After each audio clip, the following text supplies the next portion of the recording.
Hello and welcome to the Quiet Connections podcast. My name's Hayley and today I am joined by the lovely Stacey. Hi Stacey. Hi Hayley. Right now we have our Socially Anxious to Quietly Confident course open for applications. This has really got us thinking about when we are wanting to stretch our comfort zones, take on a new challenge, maybe take a course, maybe join the Blue Tits like Stacey you've done recently. I have. Big comfort zone stretch there. Absolutely. All of these things, they evoke a roller coaster of emotions within us. And it's actually really hard to make that decision to do something. And then once you've committed to doing that, there's still an emotional roller coaster to go through afterwards. Absolutely. Yeah. So today we're going to be mapping all that out for you, giving you a map so that you're able to identify like where in that process you are, what it is that you need, how to hold some acceptance around it, just to really help you get through those moments so that you can take those very first steps of, considering when you want to do something, to be able to then make the decision, to then actually be able to show up in that first instance, because it's in these two spaces particularly that we're going to focus on today, where you might feel a little bit vulnerable to, moving back into, self-protective strategies and behaviors of wanting to keep yourself safe and keep yourself hidden. So it's really, really vital and important that we acknowledge those moments and know that one, they're completely normal, and two, that there are tools that we can use to help us get through them, which is really what our Socially Anxious to Quietly Confident course is really going to equip you with. So we'll obviously touch on what those things are today, but if you are interested in learning how to implement those tools, then we really do recommend that you come onto this course. Absolutely. So let's begin with your Blue Tit story, Stacey. Okay.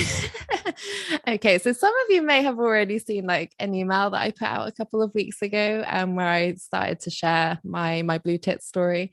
So about a month ago, let me take it back. About a year ago, I decided that I would like to start sea swimming, because I knew I was going to be moving to a new house and I was going to be close to the sea. And I really wanted to make the most of living where I was going to be living, really embracing that experience of where I was going to be. So I knew I wanted to start swimming, but I just couldn't bring myself to do it. There were so many anxieties of fears around what if people saw me, what if I was doing it wrong, will I be wearing the right things, all those very typical socially anxious thoughts that were coming up around judgments that I thought that people would make about me. So obviously I avoided it for quite a while.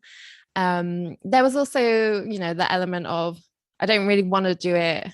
Like I was like afraid to meet other people to do it with, but I also really didn't want to go alone because that didn't feel like the safest thing to do. We are talking about the sea. And you are talking about the ping pong stage here. So this is like the back and forth, you really want to do something, but your head's telling you can't do it, and making up all these stories about what could go wrong and like how people will judge you. And then you're going into self-protection mode, but really you want to take action.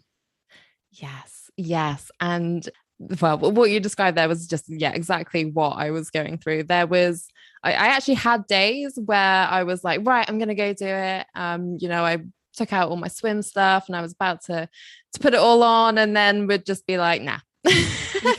There was always a reason why I couldn't do it on those days. And I think I probably did that about 5 times throughout the last year of being like, I'm going to go swimming. I'm going to go do it. I'm going to do it. And then in the last minute, just, talk myself out of it. So like you said, there's definitely that ping pong type thing going on where I really do want to do this. I knew it was something that I wanted to do, but I just didn't quite know how to do it yet. And just all the fears were just really present. They were very present. So after a year of considering, wanting to do it. Actually, at one point, I decided to convince myself that actually it just wasn't that important to me and that it wasn't something that I wanted to do. I could live without it. I don't have to swim.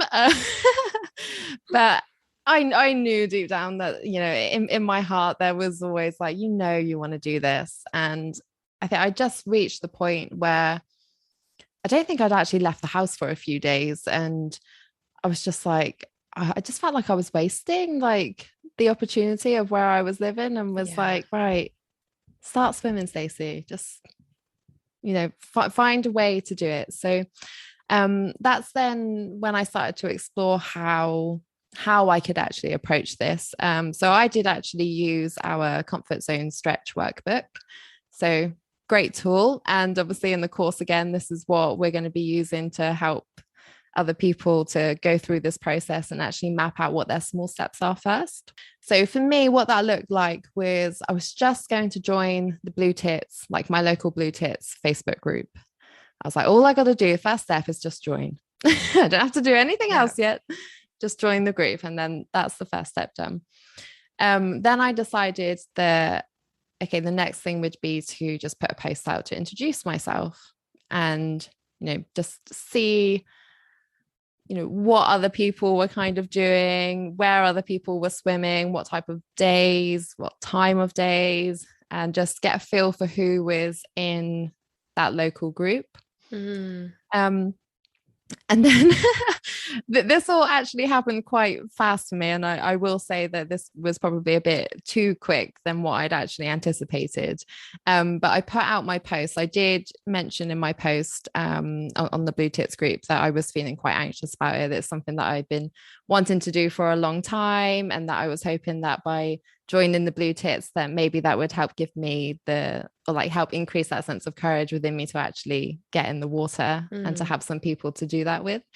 And within, I think, about 10 minutes, I probably had about 5 people respond, inviting me out for a swim, which I was not prepared for in the slightest. And then I ended up agreeing to meet someone that very night. So I think I had about 2 hours in between actually joining the Blue Tits, putting out a post, and then going to go meet 2 people for a swim. I think I would probably recommend for people to not go that quickly when it comes to comfort zone stretching. Okay.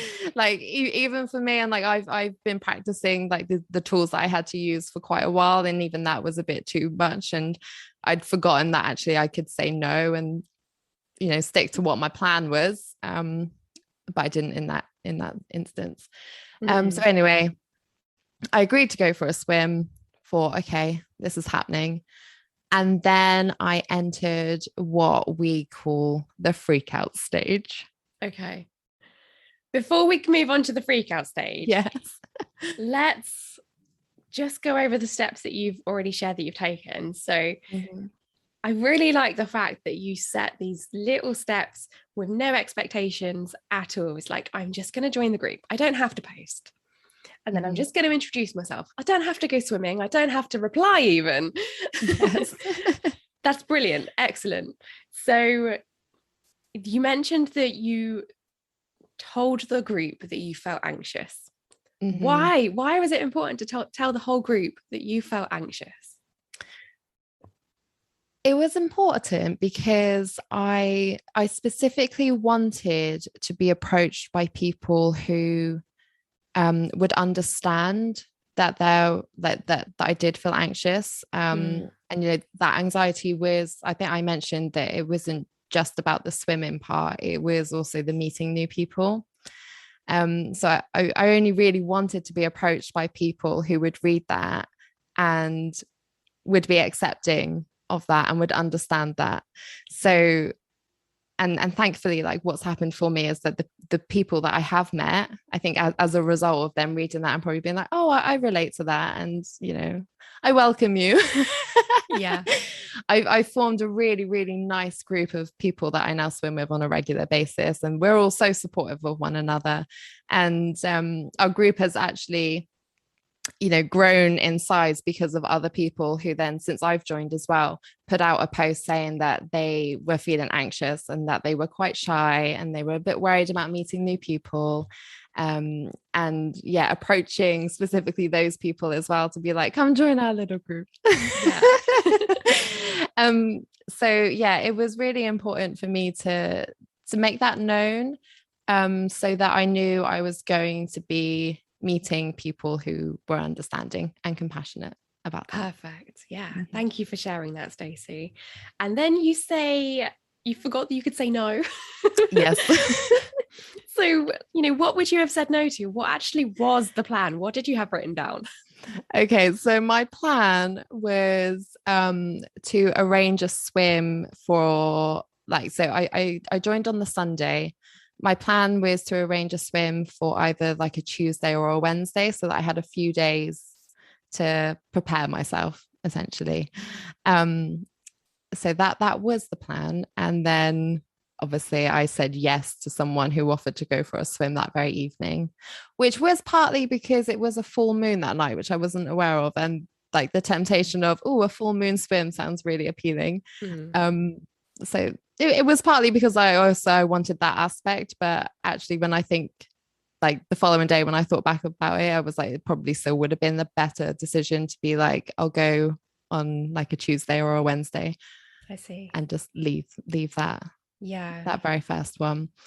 So we've got our comfort zone. And if we imagine a circle, we've got our little comfort zone. And then around the comfort zone, we've got the learning zone or the stretch zone. And then beyond that, we've got another circle. And this is the panic zone. Yes.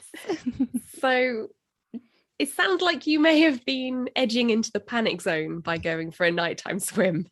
I did. Yeah, there's no doubt about it. and this is, once I recognized that, I was like, yeah, I should have, stuck to my plan and been like, no, I'll agree to the swim on Tuesday and say no to the one that same night. Because what did happen with that short amount of time between having just signed up, having just put out a post, and then, like I said earlier, like there was only 2 hours between doing that and then actually meeting 2 new people and going for a swim. That's a really short amount of time. Like that is really a short amount of time. So, I knew I was going to feel anxious anyway, regardless of like what day it would have been, or how long the space would have been between making that decision and actually doing it. But because the time was so short, I think like the intensity of that anxiety definitely accelerated. So I very quickly moved from, I suppose, what I would say being in a state of anxiety that would have been manageable to then going straight into panic mode. Yeah. So it was definitely a step too far. Yeah. Okay. Thank you for sharing that. I think that's really important to note that actually this is what we tend to do in life. We think, we can go and take on this challenge, and we jump in the deep end and we end up feeling overwhelmed, feeling like we're drowning. And then we freak ourselves out and we don't go back and do it again.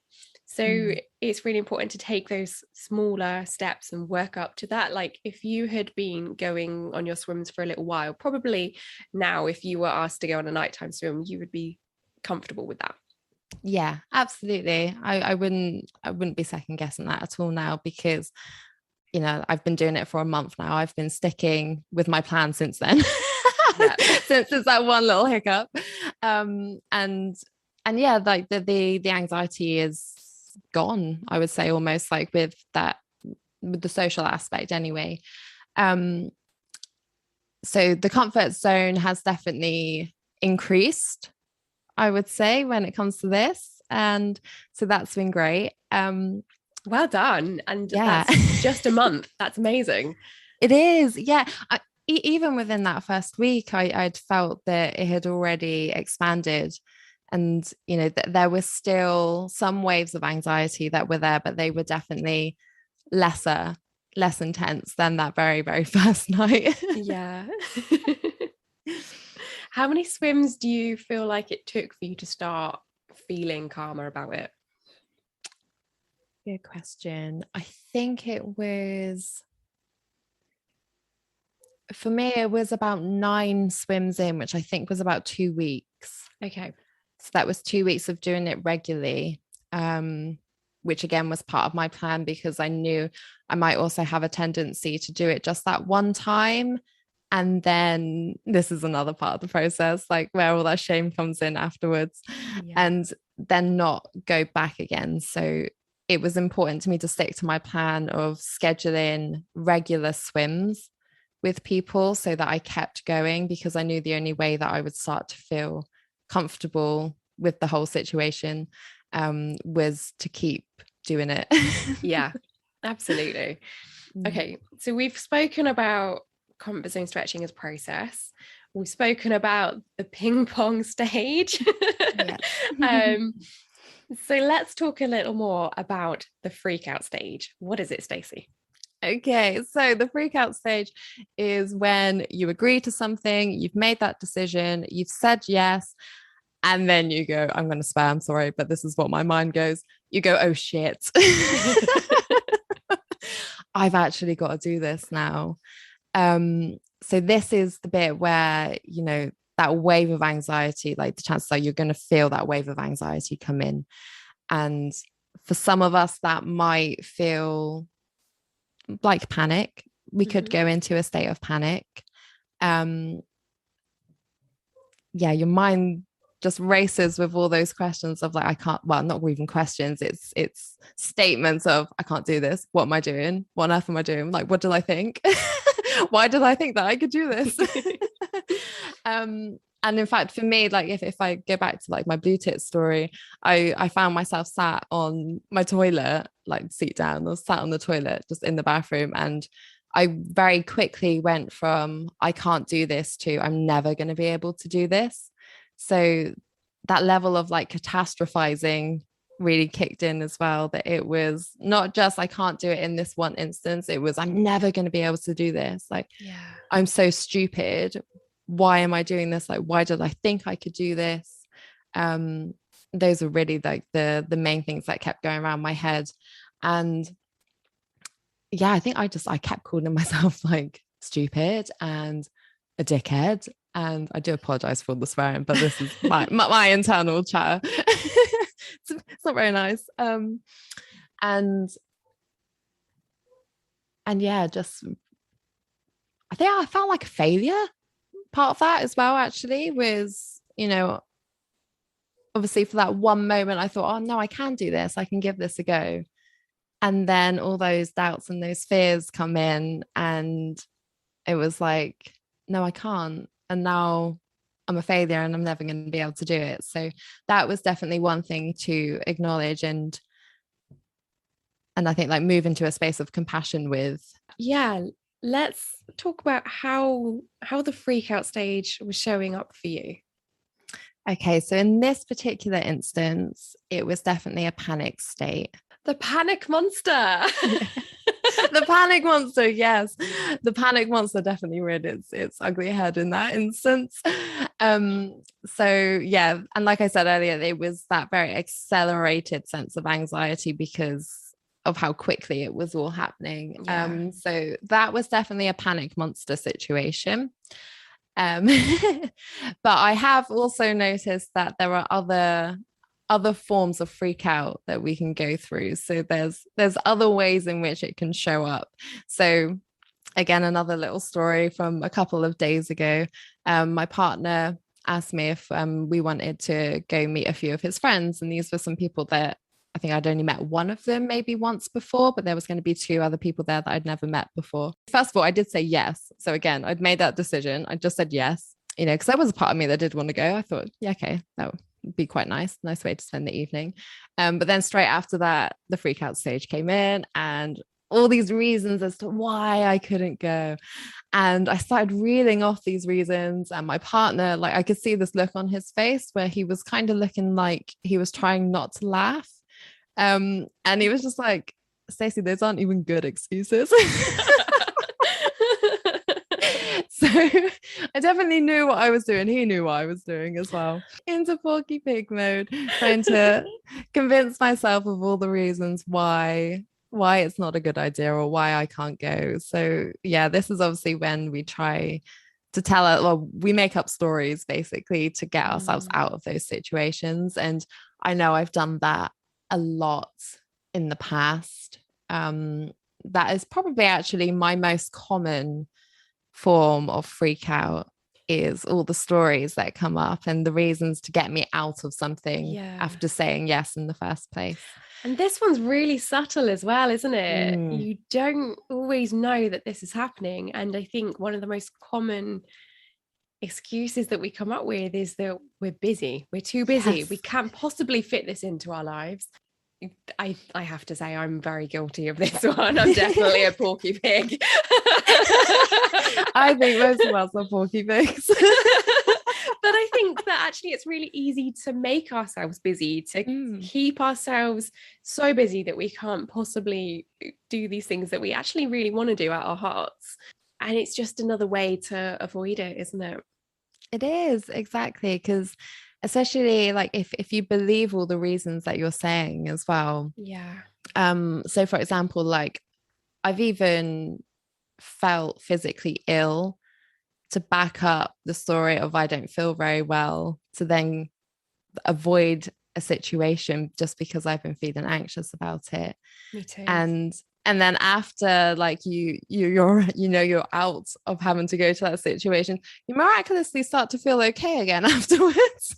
And a part of that is levels of anxiety can make us feel a little bit unwell, but it also can become a really good reason to get us out of showing up to things because we're feeling anxious about them. So yeah, that Porky Pig excuses, finding reasons, making up stories is definitely another way. Yeah, definitely a big freak out or strategy, shall we say, that I've used. Yeah, it is a good avoidance strategy. I did use that a lot because I was so nervous about doing something and really wanted to avoid it when I had to do a presentation. Yeah. And, great, I got out of it, but, I didn't learn and I didn't grow. And I eventually had to face that because I had to go and do a degree, or I really wanted to go and do a degree. And my fear of presentations and all the excuses that I had that I couldn't do them just kept holding me back from the thing that I wanted to achieve. Yeah, it's just putting it off, isn't it? It's prolonging the anxiety about those situations. Yeah, at some point, if you want to grow and you want to achieve the things that you want to achieve, you have no choice but to face that discomfort, to be with that anxiety for long enough to move through it and prove to yourself that you can do these things. So those excuses really do hold us back. And I think this is where we end up feeling like we're falling behind in life. Yes. Such a big thing for anyone experiencing social anxiety, that sense of falling behind and, not being able to go to university or not being able to get that job or get the progression in your career that you really want or get that relationship. And a lot of the time it boils down to these excuses that we are telling ourselves that are often happening very unconsciously, and we're not really picking up on the real problem, the real anxiety. But once we kind of open the curtains and we can see what's really happening there, we can see that it is an avoidance tactic, then we have the power to do something about it. That awareness is key. Absolutely. And that's what I described with, when I was saying that I convinced myself that going like starting sea swimming wasn't important to me. Yeah. That was that Porky Pig showing up, that very subtle way of like, oh, it doesn't matter. I can get by. It's not important. But it was important. It was important. And it just prolonged that sense of anxiety of when am I going to do it? When is it going to happen? And once I realized that actually I was just feeling very anxious about it, I was able to start, okay, I can make a plan. Let's explore ways in which I can move through the anxiety that I'm feeling so that I can actually do the thing that I want to.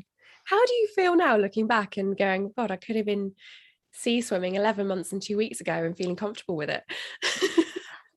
well, there is a part of me that's okay that it took a year. I think it's I can hold acceptance for that, because I just recognize, okay, I felt anxious, and that's okay. There's nothing wrong with that. It's very normal. I acknowledged it, I noticed it, and I moved through it, and now I'm doing what I wanted to do. There is also another part that was like, damn, I really could have done that a lot sooner. Missed out for a whole year. Yeah. Oh, okay. I want to know about the third way that freak out shows up. Yes. So this one, I'm going to laugh, because actually I find this one probably the most uncomfortable, for me anyway. And this is what we've called the crocodile. So the third way that the freak out can show up is through a feeling of like frustration or irritability. Perhaps you catch yourself being a bit snappy with other people, or even maybe with yourself. And so again, I noticed this. I was doing this the other day. I have a lot of these stories, by the way. So the freak out is something that I experience quite often. So again, I caught myself doing this with my partner the other day, where we were on our way to meet some other people, and I was just getting very snappy at him, and like just feeling very, very irritable and almost a little bit angry. But it was definitely more of a frustrated feeling. And reflecting back on that, I can see that I was definitely trying to create some form of conflict almost between us, so that I didn't have to go. It's almost like, I don't know if it's the same with everyone, but for me, it was almost about creating a situation where someone would push me out of the situation, or be like, you're not welcome to come anymore. I don't know, like it's definitely like a self defensive. Yeah, that's the thing. word that was coming up for me. It's very defensive. And I think that this is something that we can feel instead of feeling the fear. Yeah, there's almost that idea of fear feels vulnerable, doesn't it? And you know, within our society, we hold a lot of misconceptions that vulnerability is a sign of weakness. So, you know, if anger is seen as being like something strong, then, and fear is being seen as something vulnerable, it's very easy to see why we might move into anger more than feel the fear. Yeah, pack down the fear and sort of bypass that and get to the anger. Yeah, that's really interesting. So this is your snappy crocodile mode. Yes, snappy crocodile mode. And recognizing that, again, that's just another way that freak out stage is showing up. It's still trying to find a way of avoiding the situation. Yeah, you know, it's just another approach that we might unconsciously choose to take. Yeah. Okay, so we've got the panic monster, we've got the porky pig, and the snappy croc. Yes. Okay, that's really good. So I think that's really helpful to have those things to hold on to, so that you can see when they're coming up in you and really get curious and ask those questions about, you know, what is this? What's it trying to do for me? And like you say, often it just wants us to move into that protective mode, go back into avoidance, crawl back under a rock. You know, it's too scary, it's too big, it's too hard, we can't possibly do this. Let's run away and hide and not even give it a go. But you deserve more. You deserve to give yourself a chance. Absolutely. You deserve to have all those experiences that you want. So how can we help ourselves when we are experiencing the freak out? We've made this decision. Now we're in freak out. What do we do? Okay, so for me, I found the best route to take is to really bring into practice those anxiety calming techniques that I've learned over the last few years. So the first thing I did was, like, if I go back to my blue tit story, the panic monster's there, I'm in that freak out stage. The first thing I did was to actually acknowledge, okay, I'm feeling anxious. and I'm freaking out. So the first step is definitely awareness and acknowledgement, and acceptance, to know that actually that's okay. So there's bringing in an element of self-compassion there of, okay, it's okay that I'm freaking out. It's okay. Yeah. Yeah. Yes. And I do actually physically say this to myself because it helps to just hear the words, it's okay. I do tend to hug myself as well. Yeah, that's nice. Some self-soothing. Yes. And from there, once I've acknowledged that, I know then that I can move into actively calming myself down. So this is then when I will bring in breathing practices and start to alter my breathing. So if I'm in that high panic state, then I'll usually begin with some like really slow exhales and just do a lot of sighing to initially like get the breath out, and then move into some more balanced breathing. I also tend to try and actively help the anxiety release like from my body. So if we look at that in terms of like, there's lots of anxious energy being stored and rushing around in your muscles and in your body, I'll physically like shake myself to try and help release some of that, and even cry if I need to. Yeah. And then from there, I'll just continue to tell myself that it's okay, and to keep implementing those calming techniques, bring in a bit of mindfulness. So redirecting my attention externally, focus on something outside of myself. So yeah, those little mindful bits to help engage some other senses. I think that's all I did to initially like bring the anxiety down. So to get myself calm. And then from there, you can then start to, I think, challenge some of those thoughts that you're having. So turning the statements into questions. And so so obviously I was saying that like, I can't do this, I'm never going to be able to do this, and that turned into, well, what if I do this?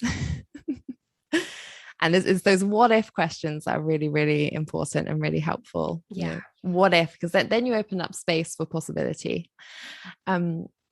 So they turned into what if questions. You know, what if I can do this? What happens if I do? And then also like, you know, what if I did do this? How amazing might I feel afterwards, and how proud I'm going to be. So there's almost like a projection, like a future projection as well, of what I'm going to gain from doing this situation, or whatever it is that you're trying to do. So that got me out the door. And then as I was approaching, you know, so that very initial bit just before you're about to show up to something, again, it was just a real focus on breathing and where my attention was. So that external mindful based attention of paying attention to the trees as I was walking down the road, just feeling the wind, and just redirecting my attention outside of myself, keeping yourself in the present. Yes, that's it. Yeah. It can be really helpful to also think about, you know, what will I lose or miss out on if I don't do this? Like, what opportunities am I letting pass me by? And for how long am I willing to do that? Yes. I mean, I had definitely reached the point where I was like, I'm not willing to wait any longer. I knew it was something that I wanted to do. And I must admit, in that situation, it was, I'm either going to do this now or I'm not. So there was a sense of motivation and drive there to, you know, cultivate a bit of courage. You put a bit of a deadline on it. Yeah, I guess I did. And you mentioned courage. And I think a lot of us can feel like, you know, I'm not a courageous person, but it's not a type of person. Courage isn't a type of person. It's a strength that every single one of us has. We might use it to different degrees, but we all have access to that, you know, beautiful well of courage that we have deep inside of us. And I think sometimes we can misinterpret what courage is. You know, it's really not an absence of fear, but we can expect it to be. Courage only happens when there is fear. And it's then that you can really tap into that courage and take that action, do that thing that you want to do. And I feel like it can be really helpful to think about, who do I want to be? We so often think, that's a nice like, question. what do people like me do? And when we think about who we are, we think, I'm anxious, I'm quiet, I'm introverted, I can't possibly talk to people, I'm not good at this, I'm not good at that. We focus in on all the things that we feel is wrong with us, all the things that we think we can't do. And, if we just stripped back all of that anxiety, if we weren't anxious about anything, if we weren't afraid of failing, what would we be doing? What would you be doing? Yeah, it's very easy for us to get caught up in identifying with our fears as opposed to what's the actual thing that we want to do, or the reason why we feel scared, not the fear itself. I mean, obviously we all have the capacity to feel fear, so it's a normal part of being who we are, but it's not who we are. It's a normal part of our human experience, but it's not who we are. It's a feeling. It's something that will come and go in and out like the sea. Going back to your mindfulness technique, Stacey, I think it can be really helpful to think about, who are we when we're at our best? If it was our best self turning up, that person who, you were using all those skills that you have to manage those anxious feelings, you were bringing forth your strongest courage, who would you be? Like, if you were your best possible self, what would you do? How would you act? Write about it, visualize it, see it happening, really make that something very colorful for you. Make it clear, something tangible that you can actually hold on to.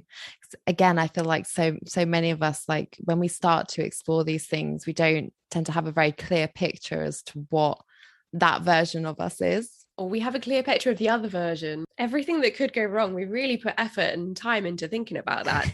Our imaginations are great with that. Yeah, so we just have to equally put the effort and time into thinking about, what if things went the way that we want them to go? What if we really enjoyed ourselves? And cultivate that hope. Absolutely. Yeah, make that the clear picture. So we've cultivated all of our hope and our courage, and we've gone and we've taken action. So tell me about the aftermath for you, Stacey.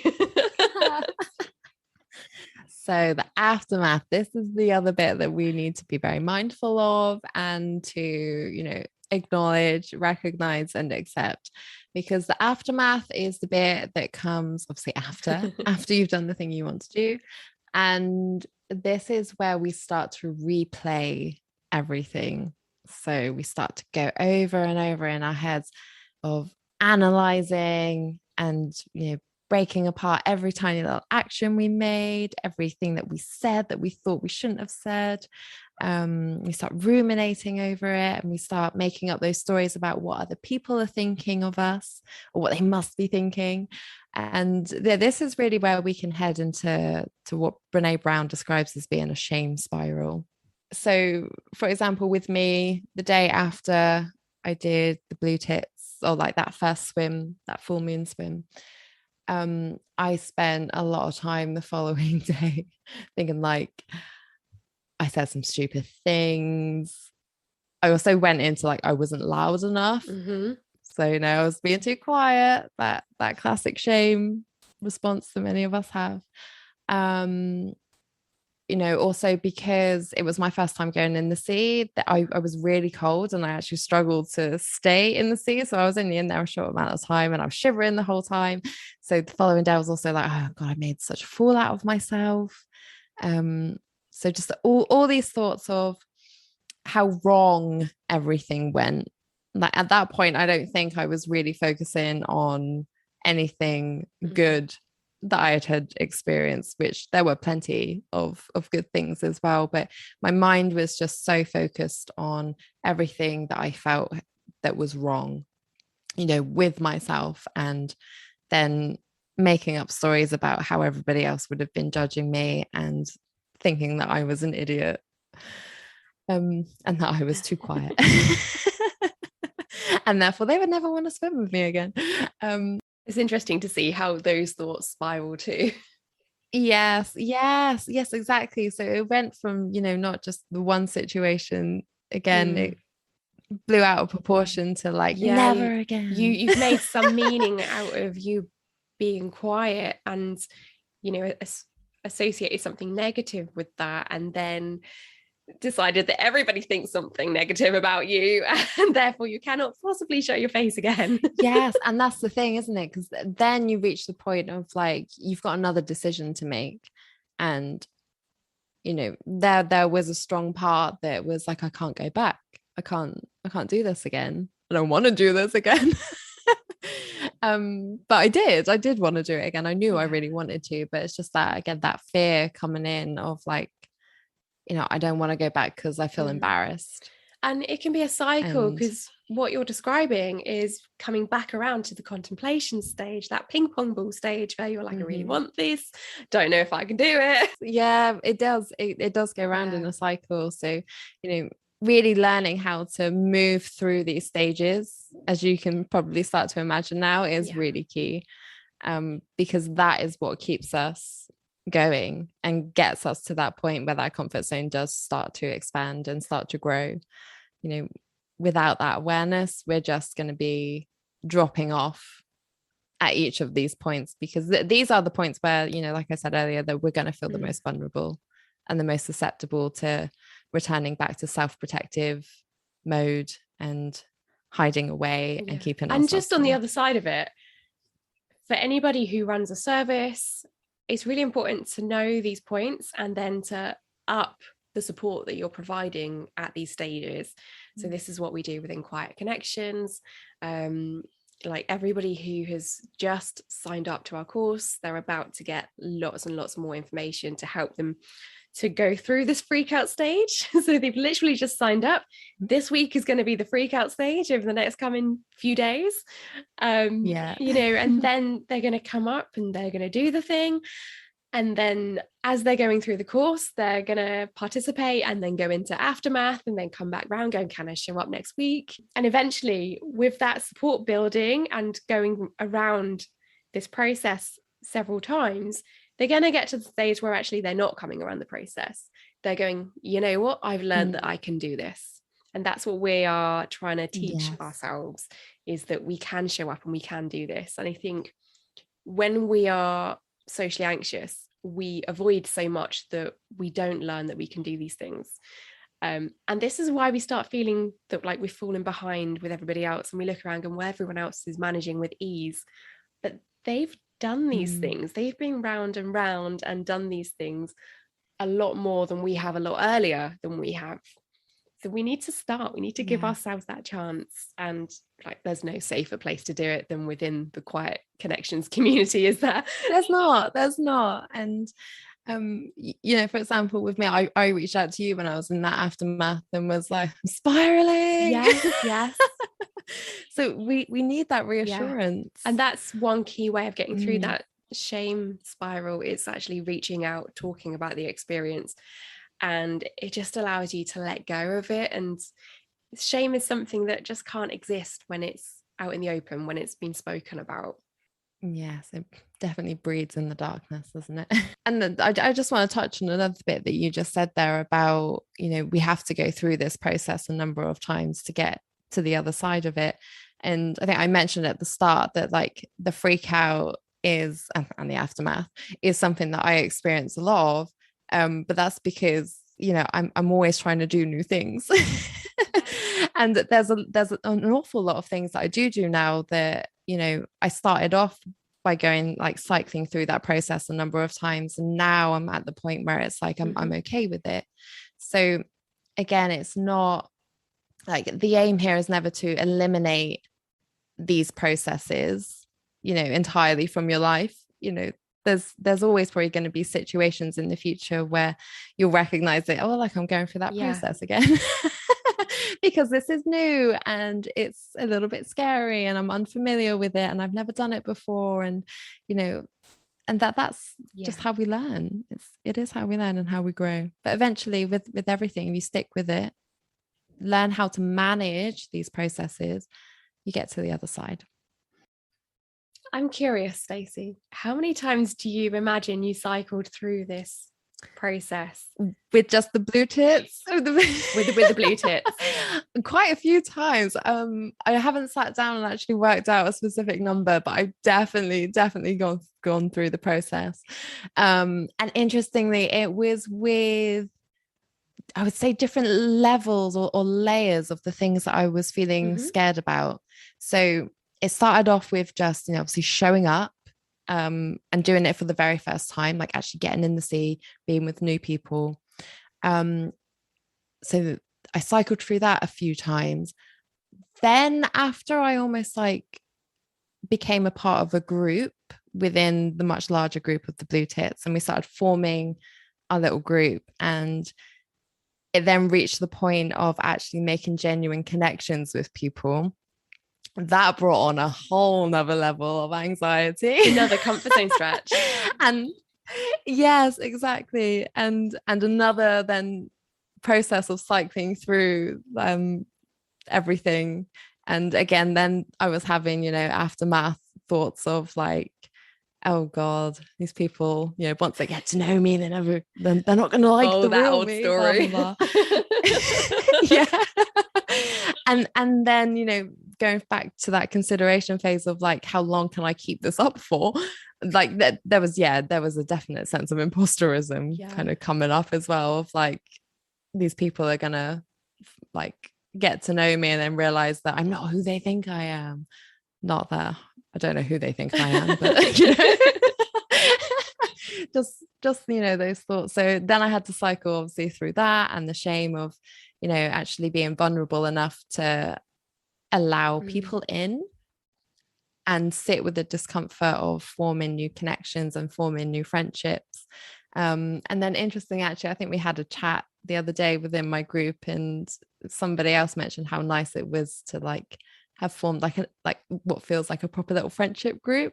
I was like, oh, like it does. And it was, so that there are levels to the process, and you may find that as you go through new experiences, that actually other fears and insecurities might come up beneath like those initial bits. But you go through the process a number of times, and then hopefully at the end realize that it's all actually okay. And the more you keep showing up, like you've just shared, you find your tribe. Whether that's within Quiet Connections, whether that's the quieter people within the Blue Tits, it's so lovely that we attract people who feel really good to us to be with. Yeah, absolutely. And I think that's the other thing as well, isn't it, is recognizing that like you don't have to stick with people that you don't feel good around. You can say no. Like, find your people. Find your people. Like there have been people that I've met for 1 or 2 swims before, and that actually I haven't gone back and swam with them again because I just didn't feel as comfortable around them as I did perhaps some other people. So it's knowing that it's okay to spend place your energy in people that you feel like are lifting you up and that are accepting you for who you are. And that's how we make our connections. I think we spend a lot of time in our life chasing the wrong people. And when we stop chasing and start following our heart and doing the things that we really want to do, those people naturally come to us. I have one more question for you, Stacey. Okay. How has the story about who you are that you tell yourself changed? Oh, that's a really nice question, actually, because I don't think I've asked myself that yet. So interesting that I don't think it has anything to do with swimming. It's the most important thing that I feel that I've taken away from this new experience. Because what I might like to add also is that for me, this feels like it's been the biggest comfort zone stretch that I've done over the last few years outside of Quiet Connections. This was like my first external, I would say, comfort zone stretch with people that I didn't know if they were going to be accepting of, quietness and being slightly quieter and all those types of things. So you literally did this one all by yourself. Yes. with QC support still, obviously. I still use that support even if I am a team member. So yeah, I think the biggest thing that I've recognized about myself over the last month is that I actually feel a little bit embarrassed saying this, but I'm a nice person, and actually I can make really good connections with people, and I can also help other people to feel welcome into things, and I think I'm a joy to be around. Oh, that's beautiful. How does that make you feel about your quietness? Good. Makes me feel good. Like, I know that there are strengths in that, and we knew that anyway, but doing something like this just enhances it, doesn't it? It does, because it gives you just the real experience of like really deeply, I think, accepting it and being like, yeah, do you know what, it's all good. I don't have to change who I am. And interestingly, actually, what I've noticed though is that I'm feeling more courageous with other things slightly now as well. So like I said, like just this month alone, I think I've met more new people in the last month than I probably have over the last couple of years. And just really embracing those opportunities to get to know more people, get to know new people. And I must admit, I've been really utilizing everything that I've learned over the last few years, like asking questions, getting curious about other people. Someone actually the other day, and I took this as like quite a nice compliment actually. Someone described me as like, you're quieter, but you've got some I was like, I have no idea what that means, but I like it. That's and I'm nice. taking it. Do you want to sum up the key things that you want our listeners to take away today? I really want you to know that experiencing the ping pong ball phase, experiencing the freak out stage, experiencing the aftermath, and going through those number of times are like, it's such a completely normal part of the process. I think most people actually go through this, whether they're talking about it or not. And just know that like you don't, or like you can learn ways to get through them. And to me, I feel like that's the key thing here. Is it's not that you don't, that you can't move through these phases, it's that you just don't know currently what strategies to use to help you get through those. And because I didn't, for years I didn't, and I would just continue using my self-protective things and then just not do the things that I wanted to do. So it is a learning process of giving your mind and your body different new ways to be able to respond in those situations, so that when it happens you can go, oh wait, let me try something new right now and see if that helps. And then it does. So yeah, it's definitely about learning, giving yourself opportunity to learn those things, knowing that it's okay if it does happen. And just, you're just far more capable of showing up in life and being yourself and connecting with other people than what you might imagine right now.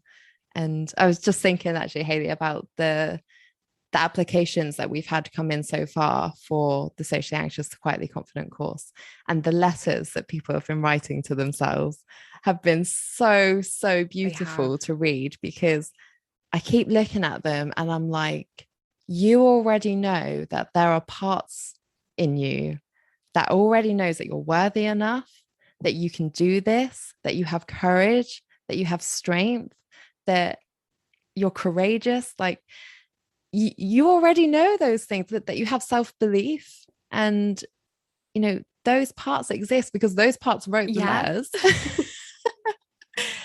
And this course is just about bringing those parts of you to the front and allowing those parts to lead and to hold the hands of the parts that feel scared. I suppose I would just end on saying that it's time to change the story that you tell about yourself. It really is.